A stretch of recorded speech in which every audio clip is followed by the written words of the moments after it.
आज की ये जो एजुकेशनल वीडियो हेल्थ के बारे में है, ये एक बहुत ही इम्पोर्टेंट और एक बहुत ही अहम जो कंडीशन है या एक बीमारी है जिसके मरीज़ दुनिया में इस वक्त बहुत ज़्यादा हैं, उसके बारे में है। और आज हम बात करेंगे आर्थराइटिस की ख़ास किस्म जिसको रूमेटॉइड आर्थराइटिस कहते हैं। हर इंसान को, हर बंदे को इस वक्त मालूम है कि आर्थराइटिस एक हड्डियों की और जोड़ों की बीमारी है, लेकिन इसकी अब तक 100 से ज़्यादा जो मुख्तलिफ़ किस्में हैं उस पर रिसर्च हो चुकी है और उनको मुख्तलिफ़ कैटेगरीज़ में प्लेस किया जा चुका है। मेरे चैनल्स पे ऑलरेडी एक डिटेल वीडियो मौजूद है ऑस्टियोआर्थराइटिस की, लेकिन आज हम बात करेंगे रूमेटॉइड आर्थराइटिस की। अगर आप जनरली देखें तो आर्थराइटिस में गाउटी आर्थराइटिस होता है, इसमें सोराइटिक आर्थराइटिस हो सकता है, इसमें जुवेनाइल आर्थराइटिस हो सकता है। लेकिन मैंने आपके साथ मुख्तसर तौर पे डिस्कस करना है कि ऑस्टियोआर्थराइटिस और रूमेटॉइड आर्थराइटिस में बुनियादी फ़र्क क्या है, क्योंकि ये आर्थराइटिस दुनिया में इस वक्त बहुत ज़्यादा पाए जाते हैं। सबसे पहली बात तो ये कि जो ऑस्टियोआर्थराइटिस है इसका ताल्लुक आपकी एज के साथ है, वेयर एंड टेयर के साथ है। जब आप एक ऑर्गन को, एक जॉइंट को बहुत ज़्यादा इस्तेमाल करते हैं तो उसके अंदर जो है डीजनरेशन शुरू हो जाती है, वेयर एंड टेयर शुरू हो जाती है। तो दो जो जॉइंट्स के दरमियान या दो हड्डियों के दरमियान एक एरिया जिसको हम कहते हैं कार्टिलेज या कुशन एक होता है, वो घिसना शुरू हो जाता है और उस वजह से जो बीमारी बनती है उसका नाम होता है ऑस्टियोआर्थराइटिस। तो अगर आप अपने एक हाथ को, अपनी एक रिस्ट को या अपने एक नी को बार बार इस्तेमाल करेंगे, कोई जॉब ऐसी है, कोई गेम आप ऐसी खेलते हैं, तो ओवर यूज़ करने के बाद उसमें जो डीजनरेशन या डैमेज आएगा उस बीमारी को कहा जाता है ऑस्टियोआर्थराइटिस। और ऐसी आर्थराइटिस में अगर आप उस जॉइंट को हाथ लगाएंगे तो नॉर्मली वो जो आपको ठंडा, उसमें ठंडी की फीलिंग होगी। लेकिन इसके मुकाबले में जब हम बात करते हैं रूमेटॉइड आर्थराइटिस की, जो कि आज का हमारा टॉपिक है, ये बीमारी है एक ऑटोइम्यून कंडीशन। अब ऑटोइम्यून कंडीशंस क्या होती हैं, ये तकरीबन 85 से ज़्यादा इस पे भी रिसर्च हो चुकी है, बीमारियां दरियाफ्त हो चुकी हैं। ये एक ऐसी कंडीशन होती है जब आपका अपना इम्यून सिस्टम, आपका अपना डिफेंस सिस्टम जिसने आपकी हिफाजत करनी होती है, बाई मिस्टेक, गलती से आपके ऊपर, आपके अपने सिस्टम्स पे हमला करके उसको डैमेज या कमज़ोर करना शुरू कर देता है। इसकी मिसाल बिल्कुल आप ऐसे समझ सकते हैं कि एक मुल्क के अंदर उस मुल्क की अपनी फ़ौज, उसकी अपनी आर्मी या उसकी अपनी पुलिस अपने लोगों को ही डैमेज करना शुरू कर दे, उन्हीं को नुकसान पहुंचाना शुरू कर दे बजाय दुश्मनों को मारने के। तो इस कंडीशन को आप अपने जिस्म के साथ जब कंपेयर करते हैं तो इसी को कहते हैं ऑटो इम्यून डिसऑर्डर्स। यानी जो लोग, जो चीज़ें आपकी मुहाफिज हैं, आपकी हिफाजत के लिए हैं, अगर वो गलती से आप ही को डैमेज करना शुरू करेंगे तो इसको कहेंगे ऑटो इम्यून। तो रूमेटॉइड आर्थराइटिस इसी किस्म की एक बीमारी है जिसको कहते हैं ऑटो इम्यून डिसऑर्डर। और ये न सिर्फ आपकी जो है जॉइंट्स को या बोन्स को मुतासर करती है, बल्कि इसका ताल्लुक आपके पूरे जिस्म के साथ है। अब देखें, ऑस्टियोआर्थराइटिस का ताल्लुक सिर्फ जॉइंट्स के साथ है, वो आपके सिर्फ जॉइंट्स को मुतासर करेगा, हड्डियां या जोड़ आपसे मुतासर होंगे। लेकिन रूमेटॉइड आर्थराइटिस एक बहुत बड़ी बीमारी है। जब किसी को ये बीमारी लगती है तो उसकी आंखें मुतासर हो सकती हैं, उसके जो है स्किन पे ये बीमारी आके उसको कहते हैं सोराइटिक आर्थराइटिस। इसके अलावा ये आपके लंग्स पे असर कर सकती है, ये आपके इवन दिल पर असर कर सकती है। तो इसका ताल्लुक आपके सिर्फ हड्डियों के साथ, जॉइंट्स के साथ नहीं है, बल्कि पूरे जिस्म के मुख्तलिफ ऑर्गन्स के साथ है। तो अगर आपको शक हो कि आपको रूमेटॉइड आर्थराइटिस है तो ज़रूर इसका चेकअप करवाएं, इसके टेस्ट करवाएं और इसकी तशख़ीस करने के बाद इसका प्रॉपर इलाज करवाएं। क्योंकि अगर आपने इसका इलाज ना किया तो ये आपको मुकम्मल तौर पे मफलूज कर देगी। आपके लिए चलना फिरना, आपके लिए मोबिलिटी का बहुत ज़्यादा मसला हो जाएगा। क्योंकि कुछ बीमारियाँ ऐसी होती हैं जिसको हम समझते बड़ा छोटा है और हम समझते हैं कि सिर्फ पेन किलर खाने से, एनाल्जेसिक्स लेने से वो बीमारी ख़त्म हो जाएगी। उसके साथ आपकी बीमारी किसी हद तक, कन्वेंशनल मेडिसिन जो आप लेते हैं तो वो बीमारी कंट्रोल रहती है, आपकी तकलीफ़ की शिद्दत में कमी होती रहती है, आपके पेन में कमी होती है। लेकिन ये बीमारियाँ सारी उम्र कुछ लोगों के साथ चलती हैं। वो इन बीमारियों के साथ पैदा होते हैं और बाद वक़्त इन्हीं बीमारियों के साथ उनकी डेथ भी होती है, क्योंकि वो अपना प्रॉपर इलाज नहीं करते। वो सिर्फ सारी उम्र सप्रेस करते रहते हैं अपनी बीमारी को, यानी वो अपने सिम्टम्स को मास्किंग करते रहते हैं। यानी जब आप अपने सिम्टम्स को दबाएंगे, सप्रेस करेंगे, छुपाएंगे, तो बीमारी अंदर रहेगी, सिर्फ आपको टेम्परेरी रिलीफ मिलेगा। और वही प्रॉब्लम हो रही है हमारी आजकल की बहुत सारी हेल्थ की जो कंडीशंस हैं, जिसमें अगर आप देखें हार्ट की बीमारियां हैं, डायबिटीज़ है, स्किन की बीमारी, सोराइसिस है, एक्जिमा है। तो बहुत सारी ऐसी बीमारियां जिस पर हम जो है ना क्रीमें लगाकर, पेन किलर खाकर टेम्पररी अपने आप को रिलीफ देके तसल्ली देते रहते हैं और हम समझते हैं कि हम ठीक हो गए हैं, लेकिन वो बीमारी मज़ीद अंदर दबती जाती है और आपके लिए बाद में बहुत ज़्यादा कॉम्प्लिकेशंस करती है। तो उसी की एक किस्म जो है हमने आज डिस्कस करनी, इसका नाम है रूमेटॉइड आर्थराइटिस। तो इस बीमारी को आप हल्का ना समझें, ये छोटी बीमारी नहीं है बल्कि बहुत ज़्यादा बड़ी बीमारी है और इसका ताल्लुक आपके जिस्म के पूरे जिस्म पर हो सकता है। अब इसके पीछे वजूहात क्या हो सकती हैं, ट्रिगर्स क्या हैं, रिस्क फैक्टर्स क्या हैं? क्योंकि जब तक आप किसी बीमारी की कॉज को, उसकी बेस को नहीं समझ के उसका इलाज करेंगे तो आप आर्टिफिशियल तरीके से उसको सिर्फ कंट्रोल करेंगे, उसको आप ठीक नहीं कर पाएंगे। लेकिन अगर आप किसी बीमारी की वजह को जान लें, उसकी कॉज को जान लें, उस कॉज को अगर आप हैंडल करें, ट्रीट करें या रिमूव करें ऑब्स्ट्रक्शन को, तो आप बेहतर कर सकते हैं। तो जो रूमेटाइड आर्थराइटिस है, इसके पीछे सबसे बड़ी वजह तो मैंने बताई कि वो होती है अपना ऑटोइम्यून कंडीशन। दूसरी ये बीमारी जो मौरूसी बीमारी है, इसका मतलब ये आपकी फैमिली में जीन्स में ट्रांसफर होती है। इसके अलावा जो लोग जो है ना बहुत ज़्यादा जिनको रिकरेंट इन्फेक्शन होते रहते हैं, जो लोग बहुत ज़्यादा सिगरेट पीते हैं, मर्दों में खासकर, और ख़वातीन में जब उनके हार्मोन्स चेंज हो रहे हो, हार्मोनल इम्बैलेंस हो, तो उनके अंदर भी रूमेटाइड आर्थराइटिस की बीमारी के आने का मसला हो जाता है। स्ट्रेस और सेडेंट्री लाइफस्टाइल, जो लोग बहुत ज़्यादा लेजी रहते हैं और उनका मोटापा आ जाता है, तो मोटे लोगों के लिए जिनका वजन थोड़ा सा बड़ा हुआ हो, उनके अंदर आर्थराइटिस की बीमारी अगर आ जाए तो उनके लिए सर्वाइवल करना बहुत मुश्किल होता है। क्योंकि एक तो उनका वजन ज़्यादा, उसके ऊपर उनको जोड़ों की बीमारी, तो उनके लिए बहुत ज़्यादा मुश्किलात होती हैं। तो अगर आपको इस तरह की टेंडेंसी है कि आपके अंदर या आपकी फैमिली में वज़न बढ़ने की टेंडेंसी है, तो सबसे पहले आप अपने वज़न को हमेशा मैनेज करें। क्योंकि अगर आपको जोड़ों की बीमारी हो गई तो ये इम्पॉसिबल हो जाता है आपकी मोबिलिटी का, और आप डिपेंडेंट होकर रह जाते हैं। तो मोटापा इसकी बहुत बड़ी वजह हो सकती है। और अगर आप बहुत ज़्यादा केमिकल्स में कंटेक्ट में रहते हैं, अगर आप किसी ऐसी जगह पर काम करते हैं जहाँ पर टॉक्सिन्स बहुत ज़्यादा है, रेडिएशंस बहुत ज़्यादा है, केमिकल का इस्तेमाल है, तो ये तमाम वो चीज़ें जो कि आपके सिस्टम को, आपके इम्यून सिस्टम को, आपके हार्मोन्स को, आपके एंडोक्राइन सिस्टम को डिस्टर्ब करते हैं और आपके अंदर बीमारियाँ आना शुरू हो जाती हैं। अब इसकी अलामात क्या हैं? सबसे पहली बात जो हमने देखी कि इसका ताल्लुक आपके जोड़ों के साथ है। तो होता ही है कि जब आपको ये बीमारी लगती है तो आपके जोड़ों में शदीद किस्म का दर्द होता है और सख्ती होती है, स्टिफनेस होती है। ख़ासकर जब लोग सुबह के उठते हैं तो पहला घंटा उनके लिए इंतहाई मुश्किल होता है। जिन लोगों को रूमेटाइड आर्थराइटिस होता है तो उनके लिए बिस्तर से उतरना, उतर के काम करना, कम अज़ कम 1 घंटा उनके लिए इंतहाई मुश्किल होती है। स्टिफनेस और पेन होता है। कुछ देर चलने के बाद, मूवमेंट करने के बाद, जब उनका जिस्म थोड़ा सा गर्म होता है तो थोड़ा सा वो अच्छा फील करते हैं। तो ये एक बहुत बड़ा सिम्टम होता है कि इनकी सुबह के वक्त की तकलीफ आप ज़्यादा होती हैं। साथ साथ उनमें सूजन आ सकती है, वो रेड हो जाती हैं, इन्फ्लेम्ड हो जाती हैं। और इसको अगर आप टच करेंगे तो ये गर्म महसूस होगा। जो ऑस्टियोआर्थराइटिस का जॉइंट था वो मैंने बताया कि उसको अगर आप हाथ लगाए तो वो ठंडा फील होता है। लेकिन जो रूमेटाइड आर्थराइटिस का जॉइंट होता है उसको अगर आप हाथ लगाएंगे तो वो गर्म होगा, उसमें स्वेलिंग होगी और साथ ही साथ उसके अंदर हीट होगी। इसके अलावा ये बीमारी जो है सिमेट्रिकल होती है। सिमेट्रिकल का मतलब है कि अगर इसने आपके एक हाथ के लेफ्ट साइड को डैमेज किया तो साथ ही साथ ये आपके राइट साइड को भी उसी वक्त डैमेज करना शुरू करेगा। तो इसको सिमेट्रिकल कंडीशन कहते हैं। अगर आपका लेफ्ट घुटना मुतासर हो रहा है तो राइट घुटना भी होगा। तो ये दोनों तरफ की जो आपके साइड्स हैं उसको मुतासर कर सकती हैं। लेकिन जो ऑस्टियोआर्थराइटिस था वो सिर्फ उस हिस्से को मुतासर करता है जिसका आप बहुत ज़्यादा इस्तेमाल करते हैं। इसके अलावा अगर आप की बीमारी बढ़ती जाती है तो इसमें एक और कंडीशन है, इसको कहते हैं डिफॉर्मेंस, यानी डिफॉर्म होना शुरू हो जाती हैं। आपकी उंगलियां टेढ़ी होना शुरू हो जाएंगी, उनके ऊपर नोड्यूल्स बनना शुरू हो जाएंगे, उनके अंदर सूजन आ जाएगी और वो टेढ़ी होना शुरू, इसकी जो स्ट्रिंग्स हैं समझे वो टूट जाती हैं और वो मुड़ना शुरू हो जाती हैं। साथ ही साथ इस बीमारी में डिप्रेशन बहुत ज़्यादा लोगों को आ जाता है क्योंकि वो अपनी सेहत के बारे में सोचते हैं, परेशान होते हैं, उनको बुखार भी हो सकता है, उनको हमेशा थकन का एहसास रहेगा, फटीग रहेंगे, टायर्ड रहेंगे। तो ये एक ऐसी बीमारी है जिसने आपके पूरे जिस्म को मुतासर किया, लंग्स को, हार्ट को, आपकी स्किन को, आपकी आंखों को। तो इसने पूरे जिस्म की मोबिलिटी को आपको असरात करना शुरू कर दिया। चलिए हम बात करते हैं कि अब इसका इलाज क्या है। नॉर्मली जब आप अपने डॉक्टर जीपी के पास जाते हैं तो एक्यूट कंडीशंस होती हैं या उन्होंने आपका इलाज शुरू करना होता है तो आपको पेन किलर्स दिए जाते हैं, एनाल्जेसिक दिए जाते हैं, क्रीमें दी जाती हैं। अगर उससे काम नहीं होता तो अगले स्टेप होते हैं स्टेरॉइड्स वगैरह दिए जाते हैं और पावरफुल जो है ना पेन किलर्स, एनाल्जेसिक्स दिए जाते हैं। आखिरी जो ऑप्शंस होती हैं वो नॉर्मली रिप्लेसमेंट्स होती हैं, नी रिप्लेसमेंट सर्जरीज की जाती हैं। तो उनके भी स्टेप्स हैं और वो ज़्यादा लोगों को हेल्प करते हैं अगर आपकी कंडीशन बहुत ज़्यादा क्रॉनिक या बहुत ज़्यादा स्टबन नहीं हुई। लेकिन वक्त के साथ साथ ये बीमारी बढ़ती जाती है और अगर आप सिर्फ उन्हीं चीज़ों पर रहेंगे तो वो बीमारी भी आपकी आगे बढ़ती जाएगी। मैंने आपके साथ शेयर करनी है कि अगर आप नेचुरल रेमेडीज की तरफ जाएं तो आप नेचुरल तरीके से घर में कौन से पेन किलर इस्तेमाल कर सकते हैं। क्योंकि नॉर्मली जो आप पेन किलर लेते हैं उसने आपके मैदे को, आपके लिवर को भी डैमेज करना होता है, उनके अपने साइड इफेक्ट्स हैं। तो एक बीमारी आपकी ख़त्म नहीं होती और बीमारियां आना शुरू हो जाती हैं। तो आपने देखा होगा कि जो लोग ज़्यादातर दवाइयाँ लेते हैं चाहे किसी किस्म की, तो डॉक्टर ज़रूर उनको मैदे की दवाई देते हैं, चाहे उसमें लेंसोप्रोजोल हो, ओमेप्राजोल हो, इस तरह की बीमारी, ताकि आपकी जो मैदे की लाइनिंग है वो प्रोटेक्टिव रहे। इसका मतलब उनको भी मालूम है कि इन दवाइयों के साइड इफेक्ट्स हैं, केमिकल्स हैं, ये अंदर फ़ायदा भी देंगे लेकिन साथ ही साथ नुकसान देंगे। तो बजाय आप पेन किलर बार बार लेने के, आप नेचुरल कुछ ऐसी चीज़ें जो आपके किचन में मिल जाती हैं आप इस्तेमाल करें तो आपके पेन में काफ़ी रिलीफ मिलेगा। तो सबसे पहले आपने एंटी इन्फ्लेमेटरी डाइट लेनी है, यानी वो चीज़ें खाएं जिसकी वजह से आपके जिस्म में इन्फ्लेमेशन कम हो। और इन्फ्लेमेशन कम करने के लिए सबसे मेन जो सोर्सेज होती हैं उसमें होता है ओमेगा 3।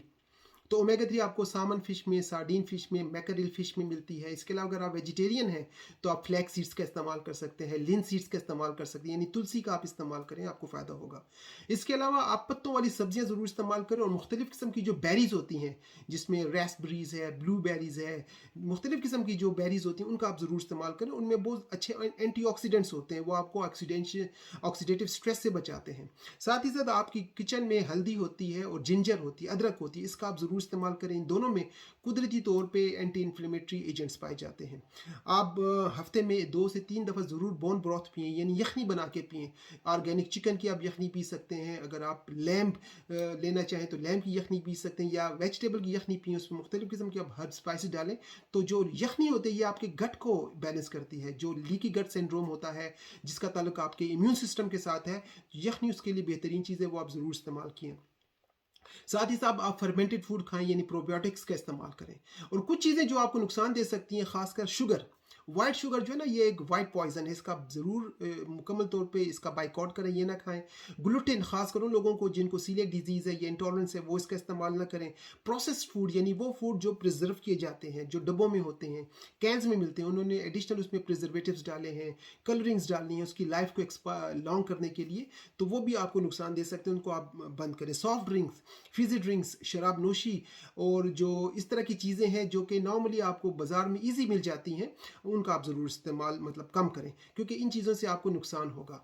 अब आप अपने डॉक्टर के पास जाएं, उनसे कहें कि वो आपकी स्क्रीनिंग करें, और स्क्रीनिंग में देखें कि अगर आपके अंदर कुछ सप्लीमेंट्स, डेली जो सप्लीमेंट्स, वाइटामिन, मिनरल्स वगैरह कम हैं, ट्रेस एलिमेंट्स कम है, तो उनका आप ज़रूर इस्तेमाल करें। उसमें सबसे जो ज़रूरी आपके लिए विटामिन हमारे पास होता है, जो कि हम मरीज़ों को ज़रूर रिकमेंड करते हैं, वो होता है विटामिन डी। विटामिन डी 3 जो है वो बहुत ज़्यादा इंपॉर्टेंट है, क्योंकि ये आपके इम्यून सिस्टम को बैलेंस करता है, और ये आपकी हड्डियों के लिए भी बहुत ज़्यादा ज़रूरी है। इसके साथ साथ आपको कैल्शियम के सप्लीमेंट लेने चाहिए। इसके अलावा मैंने बताया कि हल्दी का इस्तेमाल आप ज़रूर करें। मैग्नीशियम खासकर बड़ा ज़रूरी है, जब आपको जिस्म में दर्द हो, पट्ठों में कमज़ोरी होना शुरू हो जाए, तो पट्ठों को सुकून देने के लिए, यानी मसल्स को रिलैक्स करने के लिए मैग्नीशियम का इस्तेमाल ज़रूरी है। एक और चीज़ जो कि एक ख़ास किस्म की प्रोटीन होती है, और विटामिन सी के साथ अगर आप उसको इस्तेमाल करें ज़्यादा फ़ायदा होगा, उसको हम कहते हैं कोलेजन। तो कोलेजन आप लें, कोलेजन नेचुरल सोर्सेज में भी हैं, इसके अलावा आपको इसके सप्लीमेंट्स मिलते हैं, तो आप ज़रूर इस्तेमाल करें। तो कोलेजन, कोंड्राइटन, एमएसएन, इसके अलावा बहुत सारी ऐसी चीज़ें जो कि आपके जोड़ों को, आपकी जॉइंट्स को हेल्प कर सकती हैं, लेकिन अपने डॉक्टर से मशवरा करने के बाद। दूसरा आपने ये करना है कि सुबह उठकर आपने डेफिनेटली नीम गर्म पानी पीना है। उसमें अगर आप लेमन और थोड़ा सा सिनेमन डालें, तो उसके साथ होगा कि आपके जिस्म का डिटॉक्स हो जाएगा। अगर आपको वजन बढ़ा हुआ है वो भी बेहतर होगा, और आपका जो लिवर है वो भी क्लेंस हो जाएगा। दिन में एक दफ़ा अगर आपके पास ज़्यादा सेंसिटिविटी का मसला ना हो, तो अदरक की चाय आप ज़रूर पिएं। उसके साथ ये होगा कि आपका खून जो है वो सर्कुलेशन उसकी बेहतर होगी, और आपके दर्द में कमी होगी। अगर आप पसंद करते हैं बाथ लेना बार बार, तो एप्सम सॉल्ट आप उसका बाथ लें, गुस्ल करें, यानी अपने टब को भरें, उसके अंदर आप डालें एप्सम सॉल्ट्स में आप लेट जाएँ, तो उसके साथ भी बैरूनी तौर पर मैग्नीशियम आपकी स्किन के थ्रू पेनिट्रेट करेगा, आपके पेन में, आपके मसल्स पेन में कमी होगी, और बजाय गोलियाँ खाने के जो डिक्लोफेनिक सोडियम है, पोटाशियम है, आइबुप्रोफेन है, कोकोडामाल है, मुख्तलिफ़ किस्म की जो पेन किलर्स हैं, उनसे आपकी काफ़ी हद तक जान छूट जाएगी, क्योंकि उनके फ़ायदे हैं लेकिन साथ ही साथ नुकसान भी हैं। इसके अलावा आप हल्दी वाला दूध ज़रूर पिएँ, जिसको गोल्डन मिल्क कहते हैं। तो हल्दी वाला दूध, आप बादामों के दूध में अगर आप हल्दी डालें, साथ थोड़ा सा ब्लैक पेपर डालें, रोज़ाना 1 कप रात को पिएँ, तो आपको बहुत फ़ायदा होगा। कोशिश आपने करनी कि आपने गाय का दूध नहीं पीना, आपने प्लांट बेस्ड मिल्क पीने हैं। उसमें आप ओट्स का मिल्क भी पी सकते हैं, जिसको हम कहते हैं दलिए वाला दूध, कोकोनट मिल्क पी सकते हैं, बादामों का दूध पी सकते हैं। तो बहुत सारे ऐसे मिल्क हैं जो कि आजकल डब्बों में मिलते हैं, तो वो आप ज़रूर इस्तेमाल करें। इसके अलावा आप जो है ना फ्लैक्स सीड का इस्तेमाल करें। फ्लैक्स सीड मैंने बताया वेजिटेरियन जो लोग होते हैं उनको ओमेगा 3 का बेहतरीन सोर्स देता है। उसके साथ आप एक केले को मिक्स करें, थोड़ा सा पालक मिक्स करें, और उसको किसी दूध में एक स्मूदी बनाकर रोज़ाना पिएँ, तो उसके साथ आपको बहुत ज़्यादा फ़ायदे होंगे। अब मैं आपके साथ नाजरीन कुछ शेयर करूँगा, क्योंकि हमने बात कर ली किचन की, किचन में जो चीज़ें हैं, कौन सी चीज़ें खानी है, कौन सी चीज़ों एहतियात करनी है। अब कुछ ऐसी जड़ी बूटियाँ हैं जिनको हर्बल सप्लीमेंट्स कहते हैं, जिसके नॉर्मली सप्लीमेंट मिलते हैं, लेकिन अगर आप किसी क्वालिफाइड हर्बलिस्ट से मिलें, उसको अपनी प्रॉपर हिस्ट्री दें, उसके मुताबिक लें, तो ज़्यादा फ़ायदा होगा।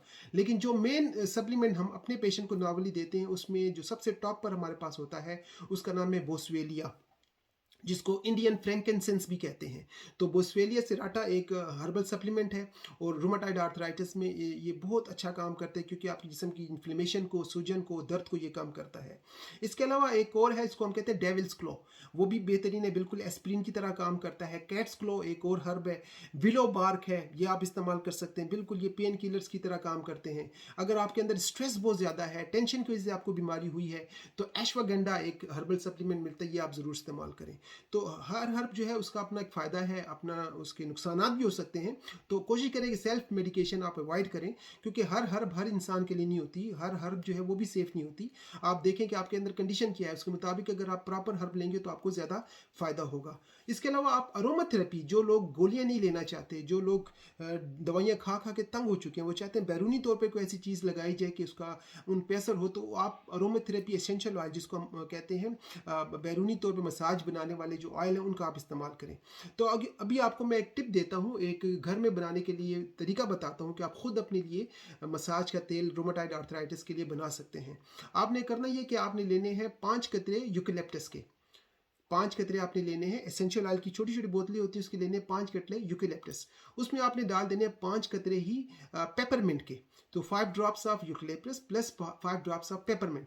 साथ ही आप डालें 5 ड्रॉप्स ऑफ लेवेंडर और 3 ड्रॉप्स ऑफ फ्रैंकिनसेंस। तो ये 4 जो है आपने एसेंशियल ऑयल मिक्स करने हैं, और इसको आप किसी भी अच्छे कैरियर ऑयल या बेस ऑयल में मिक्स करें। उसमें ऑलिव ऑयल भी हो सकता है, कोकोनट ऑयल हो सकता है, जोजोबा बेस ऑयल है, या स्वीट आलमंड ऑयल है। तो उसके अंदर ये चारों एसेंशियल ऑयल आप मिक्स करें, और इसको आप दिन में 1 से 2 मरतबा अपने जोड़ों पे लगाएं, तो आपको बहुत ज़्यादा सुकून मिलेगा, पेन में कमी होगी, और आपको गोलियां बार बार नहीं लेनी पड़ेंगी।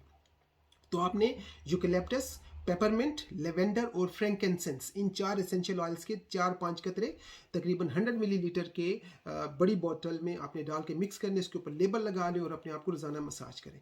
आखिर में मैंने आपके साथ डिस्कस करनी है, जिस तरह मैंने बताया कि मैं एक होम्योपैथिक डॉक्टर भी हूँ, नेचुरोपैथ हूँ, तो मैं अपने पेशेंट्स को होम्योपैथी के साथ बहुत अच्छे रिजल्ट देता हूँ। क्योंकि होम्योपैथी में हमने सबसे पहले देखना होता है कि वजह क्या है, कॉज क्या है, कंट्रीब्यूटिंग फैक्टर्स क्या है, जेनेटिक डिसऑर्डर्स हैं या एक्वायर्ड कंडीशंस हैं, और आपके सिम्टम्स क्या हैं। अगर उसके मुताबिक हम दवाइयों को सिलेक्ट करते हैं तो बहुत अच्छे रिजल्ट मिलते हैं। तो आपके साथ मैंने 5-6 टॉप जो होम्योपैथिक रेमेडीज़ हैं वो अब शेयर करता हूँ।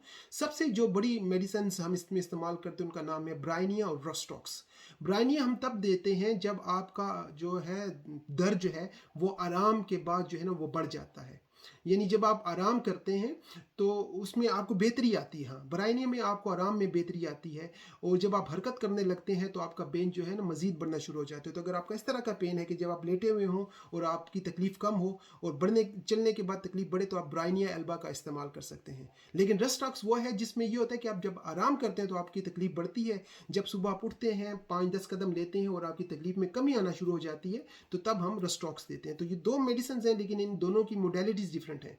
एक का जो है प्रॉब्लम चलने के बाद बढ़ता है, एक का आराम के बाद बढ़ता है। तो आप अगर प्रॉपर तरीके से समझ के इन दो दवाई में से एक दवाई लेंगे तो आपको बहुत अच्छे रिजल्ट मिलेंगे।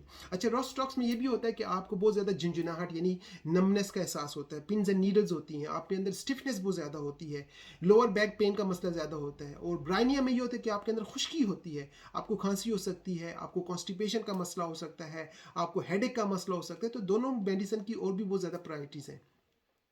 एक और मेडिसिन जो कि बहुत ज़्यादा हेल्प करती है, इसका नाम है लीडमपॉल।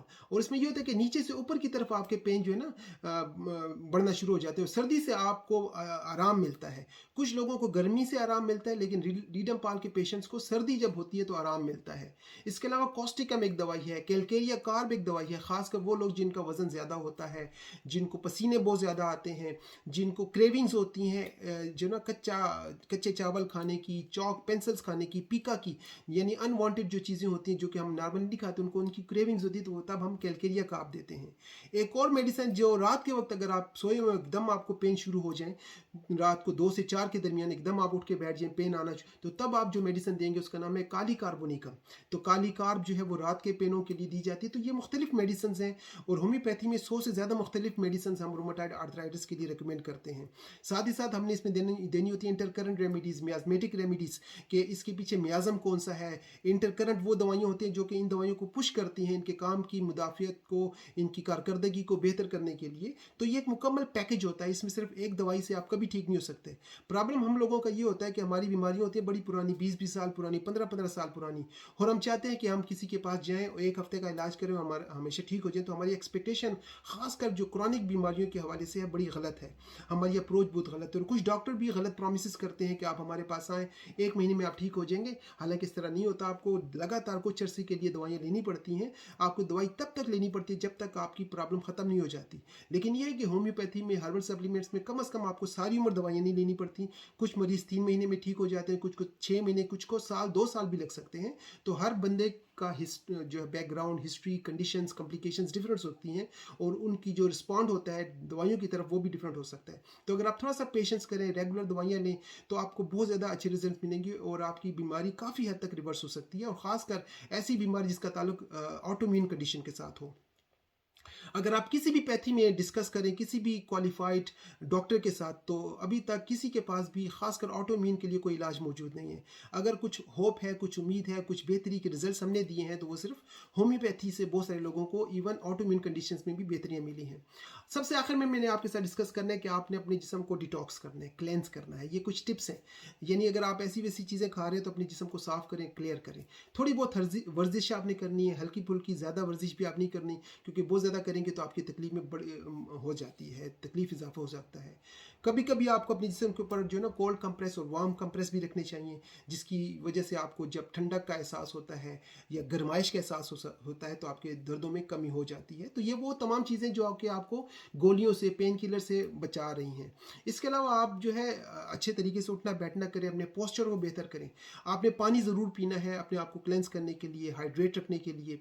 तो 2 से 3 लीटर कम से कम आप कोशिश करें दिन में पानी पिएँ। नींद बड़ी ज़रूरी है, 7 से 9 घंटे कम से कम जो है ज़हनी सुकून हासिल करने के लिए आपको नींद की ज़्यादा ज़रूरी है। और अगर आप अपने आप को ठीक करना चाहते हैं तो आपको कन्वेंशनल मेडिसिन जो कि इंग्लिश मेडिसिन होती हैं, एलोपैथिक मेडिसिन हैं, साथ ही आप कम्प्लीमेंट्री रेमेडीज़ या अल्टरनेटिव रेमेडीज़ को मिलाकर अपना इलाज करेंगे तो आपको बहुत ज़्यादा अच्छे फ़ायदे होंगे।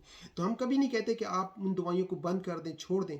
हम ये कहते हैं कि उनके साथ अगर आप सिनर्जिस्टिकली होलिस्टिक रेमेडीज़ को ऐड करते हैं तो आपके रिजल्ट्स बहुत अच्छे होते हैं, आपको फ़ायदा जल्दी होता है, और आप बहुत सारी बीमारियों से जल्दी छुटकारा हासिल कर सकते हैं। और वो जो दवाइयाँ आप ले रहे होते हैं उनकी क्वांटिटी, उनकी फ्रिक्वेंसी, उनकी डोजेस भी आप स्लोली एंड ग्रेजुअली मशवरा करने के बाद कम कर सकते हैं। तो नाज़रीन, ये एक छोटी सी मुख्तसर सी वीडियो थी जो थी रूमेटॉइड आर्थराइटिस के बारे में। मैंने कोशिश की कि कम से कम वक्त में मैक्सिमम इंफॉर्मेशन आपके साथ शेयर करूँ, क्योंकि लोगों के पास टाइम है नहीं, वो मुख्तसर तरीके से क्विक फिक्स चाहते हैं। तो इस वीडियो में हमने बात की इसके साइन सिम्टम्स, इसके ट्रिगर्स, इसकी कॉजेज़, और वेरियस जो अल्टरनेटिव या कम्प्लीमेंट्री रेमेडीज़ है जिससे आपको फ़ायदा हो सकता है। तो अगर आपको इस वीडियो में कोई चीज़ अच्छी लगी है, अगर आपको मुझसे कुछ मज़ीद एडवाइस चाहिए तो आप मुझसे रब्ता कर सकते हैं। कमेंट ज़रूर करें। अगर आपने कोई क्वेश्चन करना है किसी और बीमारी के हवाले से, तब भी आप मुझसे टेली कंसल्टेशन के ज़रिए रब्ता करें। अगर आप बर्मिंघम यूके में हैं तो आप मुझसे मिलकर प्रॉपर असेसमेंट करके अपना इलाज हर किस्म की बीमारी के लिए कर सकते हैं, क्योंकि जो नेचुरोपैथ होते हैं उनकी रेंज, उनकी डेप्थ काफ़ी डिटेल्ड होती है। हम सिर्फ एक चीज़ में सिर्फ स्पेशलाइज नहीं करते, बल्कि आप हमारे साथ हर किस्म की बीमारी डिस्कस कर सकते हैं, और हमने उसकी कॉज और उसके सिम्टम्स को देकर दवाइयाँ आपके लिए ढूंढनी होती हैं। So thank you very much, आपने मुझे ज्वाइन किया। आपके साथ दोबारा किसी और मौजू पर बहुत जल्द मुलाकात होगी।